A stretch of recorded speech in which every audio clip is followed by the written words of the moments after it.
Okay, let's start without wasting time. कल हम लोगों ने मार्केट में क्या देखा था कि मार्केट आपका एक आरबीआई की पॉलिसी के बाद डिसीजन लेंगे, ठीक है, और आरबीआई की पॉलिसी के बाद डिसीजन लेने के उसके बाद ही ट्रेड लेंगे 10 बजे के बाद, ही हम लोगों ने डिसाइड किया था, ठीक है। अब ध्यान से देखना, पहले वनडे का चार्ट चलते हैं, उसके बाद हम लोग ट्रेड्स के बारे में डिस्कस करेंगे कि हम लोगों ने ट्रेड्स कैसे कैसे कहाँ कहाँ किए थे। यहाँ पे अब आपका बन गया है एक इंपॉर्टेंट रेजिस्टेंस, ठीक है।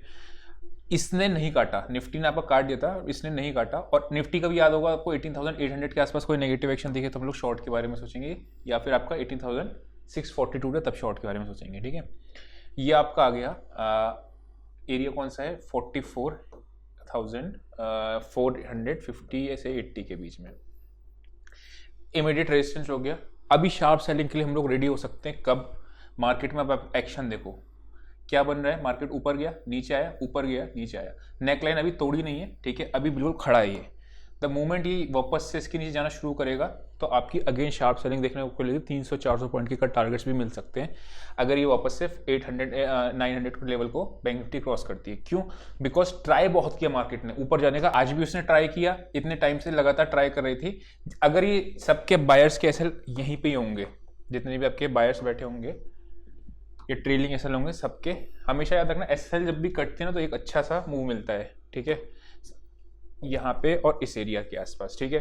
तो ये 43,850 क्रॉस करेगी नीचे तो आपको वापस से 300, मतलब अब हम लोग छोटा वो रखेंगे एसएल 100 पॉइंट का, 70-80 पॉइंट का रखेंगे और 1:3 तक भी प्लान कर सकते हैं। फिर उस केस में बाइंग कहाँ होगी, अगर बाइंग आनी है तो इस लेवल के ऊपर क्रॉस करने के बाद ही।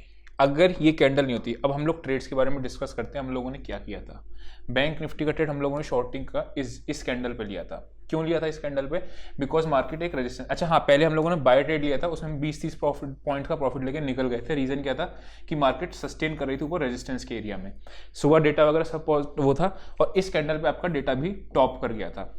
तो हम लोगों ने ये चीज़ देखी थी, अगर टॉप करेगा डेटा तब हम लोग शॉर्ट करेंगे, या फिर लेवल पर नेगेटिव एक्शन मिलेगा तब शॉर्ट करेंगे। उसके बाद एक अपने को डाउन साइड अच्छा मूव मिला, सारे तीनों टारगेट पूरे हो गए थे। इस कैंडल ने कंफ्यूजन क्रिएट कर दिया। क्या कंफ्यूजन क्रिएट किया? बिकॉज ये आपकी बॉटमिंग के साइन है, 15 मिनट की कैंडल साउंड कैंडल बनी, और इस दौरान पे आपका मार्केट जो है साउंड, मतलब सब चीजें बढ़िया दिख रही थी।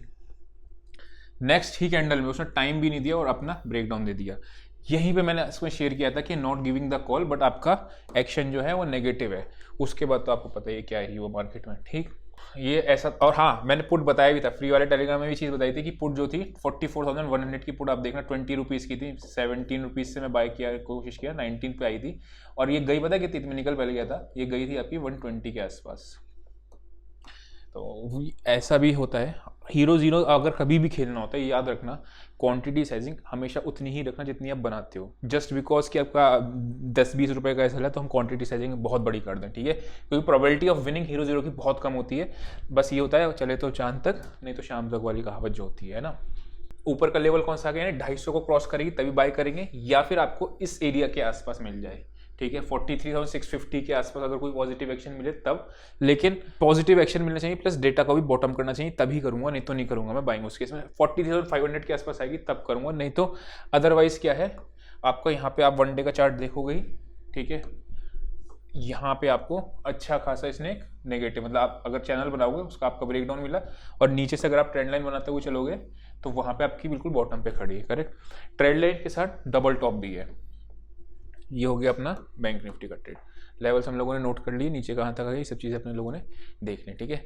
20 डे मूविंग एवरेज कितना आ रहा है, 843, 850, ठीक है। ये देखना कि कल होल्ड करता है नहीं करता है। अभी चलते हैं अपने लोग निफ्टी पे, फिर ऑप्शंस का डेटा देखेंगे जो कि काफ़ी इंटरेस्टिंग बना है।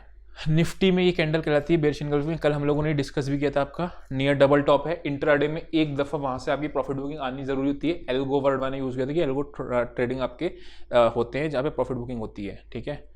अभी क्या है इसमें भी, ठीक, एक बेरिश एनगल्फिंग बनाई है। तो अगर इसने ये वाली कैंडल को फॉल्स ब्रेकआउट दे दिया, ठीक है, ध्यान समझना, तो ये नीचे काफ़ी तेज़ी से आएगी। फिर निफ्टी का एग्जांपल मैंने आपको प्रीवियस वीडियोस में दिया हुआ है, ठीक है। नीचे का कहाँ तक है आपका, फिर इसको खुल जाता है 18,440 तक का, फिर उस केस में, ठीक है। इसीलिए मैं थोड़ा सा भी मार्केट में नेगेटिव हूँ, क्योंकि ये आपकी क्लोजिंग खराब दी गई है, ठीक है। अगर निफ्टी जो है आपका वापस से 620 के नीचे जाना शुरू करती है तो 40 पॉइंट का रखेंगे। कॉल शॉर्ट वालों को सबसे ज़्यादा मजे होते हैं जो ऑप्शन सेलिंग करते हैं। क्यों? बिकॉज वो होल्ड कर लेते हैं, ऑप्शन बाय करोगे ना तो प्रॉब्लम कहाँ थी बताता हूँ। यहाँ पे एक ज़रा सा हिकअप आया ना, ठीक है, चलो ये तो आपका जेन्युइन पॉइंट था निकलने का कि यहाँ पे तो निकलना ही है, लेकिन अगर आपको एक ग्रीन कैंडल भी दिख जाती, लेट्स से ये वाली नहीं बनती, यहाँ तक भी एक ग्रीन दिख जाती ना, तो आपको ऑप्शन एकदम से प्रीमियम गल जाता है। लेकिन ऑप्शन सेलिंग में वो फायदा होता है क्योंकि आप आउट ऑफ द मनी करे होते हो, आप शॉर्ट, तो आपको दिक्कत नहीं आती है ना। तो कल के लिए अप्रोच जो मैं रखूंगा, कल मैं बाइंग की तरफ प्रेफर नहीं करूंगा, ठीक है। कल सेलिंग का ट्रेड मिलेगा तो करूंगा, नहीं तो फिर इग्नोर कर दूंगा मार्केट में, ठीक है। 43,500 के आसपास अगर आता है तो कम क्वांटिटी में उसको बाय कर लूंगा। कहाँ तक अपने को सेल ऑन राइज का रखना है, ठीक है, वो लेवल नोट कर लो, 43,250, मतलब लेट से कल 44,100 जाता है, तब भी हमारे दिमाग में अप्रोच क्या होगी, सेल ऑन राइज की। अप्रोच कहाँ तक सेल ऑन राइज की होगी, 44,250 तक। लेट से नेगेटिव एक्शन नहीं बन रहा है, यहाँ पे ग्रीन कैंडल बनती जा रही है, तो थोड़ी सेल करेंगे। जब कोई एक नेगेटिव एक्शन बनेगा तब सेल करेंगे टिल 44,250 अपने को लेवल नोट हो गया। उसके ऊपर निकलेगा फिर अपने लोग एक बार रिविजिट करेंगे, फिर कल का ट्रेड छोड़ देंगे, ठीक है, थोड़ा सा वेट करेंगे, बिकॉज एक फॉल्स ब्रेकआउट का केस आया है। मैंने आपको हमेशा बताया फॉल्स ब्रेकआउट में मार्केट आपकी तेजी से नीचे आती है। अभी चलते हैं निफ्टी के लेवल्स नोट करते हैं। निफ्टी का हमारा एक्यूमुलेशन एरिया ये था, आपको याद हो तो। सब चीज़ें इसने बहुत छलावा दिया कि फॉल्स ब्रेकआउट है, प्रॉपर फॉल्स ब्रेकआउट है ये। क्यों? बिकॉज एक्यूमुलेशन जोन है, पॉजिटिव एक्शन बना, बाय नहीं किया मैंने, ठीक है, आपको एडवाइजर भी देखोगे बाइंग की साइड नहीं गए हम लोग, लेकिन उसके बाद अपने को नेगेटिव एक्शन मिल गया। अगर ये वापस से आपका ये लेवल तोड़ना शुरू करेगी तो अगेन आपको एक डाउन साइड का लेवल मिल जाएगा, जो कि आज का लो है, ठीक। ये हो गया अपना निफ्टी का। ऑप्शन चेन पे चलते हैं और ऑप्शन चेन पे अपना डेटा देखते हैं कैसा बन रहा है। ये तो एक्सपायर हो गया है निफ्टी का, ये रहा, ठीक है। ह्यूज कॉल राइटिंग कहाँ है? ह्यूज कॉल राइटिंग है 18,000 आपके 700 पे, ठीक है। यहाँ पे आपके अच्छी खासी क्वांटिटी में कॉल्स बैठी हैं। पुट राइटर्स आपके हैं नहीं, ठीक है, और ट्रैप होके भी गए हैं। ये आपका 5 लाख, 13 लाख, 4 लाख, 8 लाख, कोई बहुत क्वांटिटी नहीं है। लेकिन जब तक 18,725 क्रॉस नहीं करेगा, करेक्ट, आपको रीजनिंग भी समझ में आ रही होगी मैं ऐसा क्यों बोल रहा हूँ, तो आपको नीचे तक के लेवल्स देखने को मिल जाएंगे, ठीक। 18,500 एक राउंड लेवल है, वहाँ पे एक बार प्रॉफिट बुकिंग करने का सोचेंगे, ठीक। बैंक निफ्टी में देखते हैं, ये भी एक्सपायर हो गया होगा। फिर निफ्टी का भी बता दूंगा कि फिर निफ्टी में भी ट्रेड्स मिल जाते हैं। 26 लाख, 6 लाख, 10 लाख, 44,000 पे आपका सबसे ज़्यादा कॉल रेटिंग है, और पुट राइटिंग में भी यही है, यानी कि ये आपको स्ट्रेडल दिख रहा है, ठीक है ना, ये आपको स्ट्रेडल दिख रहा है। अब स्ट्रेडल की कॉस्टिंग क्या है, 250 रुपये ये है, 337 ये है। अगर ये नीचे जाना शुरू करेगा, लेट्स से 250 का प्रीमियम जो है आपको उससे 270 क्रॉस करना चालू करेगा, तो आपको इसमें भी दिक्कत आ जाएगी, ठीक है। तो ये भी आपका नेगेटिव की साइड ही रखूंगा मैं इसको।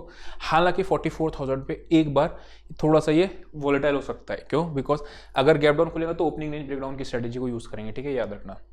ये हो गया अपना बैंक निफ्टी का। इसमें भी अगर नीचे देखोगे तो आपकी पुट्स हैं 3 लाख, 7 लाख, 1 लाख, 40,500, करेक्ट, ये राउंड लेवल है। तो ऐसा करके हम लोग ये देखेंगे। फिर निफ्टी की अगर मैं बात करता हूँ तो फिर निफ्टी पे आपका कहाँ पे है, 19,500 पे मैक्सिमम कॉल्स हैं और 19,300 पे आपकी, यानी कि यहाँ तक की एक रेंज बन रही है। और मार्केट आपकी क्लोज कहाँ हुई है, 19,436 के आसपास, ठीक है।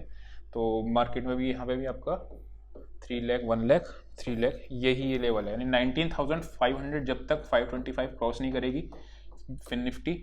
सेकंड आपका निफ्टी कितना आ रहा है, 18,725, और बैंक निफ्टी कितना आ रहा है, 44,250। जब तक ये क्रॉस नहीं करेगी मैं अगेन यहाँ पे बाइंग की साइड पे प्रेफर नहीं करूँगा ट्रेड्स, ठीक है। इसको क्रॉस करेगी फिर रिविजिट करूँगा कि फॉल्स ब्रेकआउट ब्रेकडाउन तो नहीं हो रहा है। इसको क्रॉस करेगी तो कम क्वांटिटी में बाई करूँगा, नहीं तो फिर बाइंग के लेवल कौन कौन से हैं, इसमें आपका 19,280, 300 के आसपास का है, ठीक है, जहाँ पे आपको कोई पॉजिटिव एक्शन मिले तो कम क्वांटिटी में बाइंग करेंगे। इसमें कौन सा है, 43,500 या 474 या 525 के आसपास, और इसमें वो लेवल बाइंग का किधर है, 18,500 के आसपास। तो यहाँ पे बाई करेंगे या फिर इसके ऊपर निकलेगा तब बाई करेंगे। टिल देन अपने लोग सेल ऑन राइज की अप्रोच को कल के लिए रखना है, ठीक है।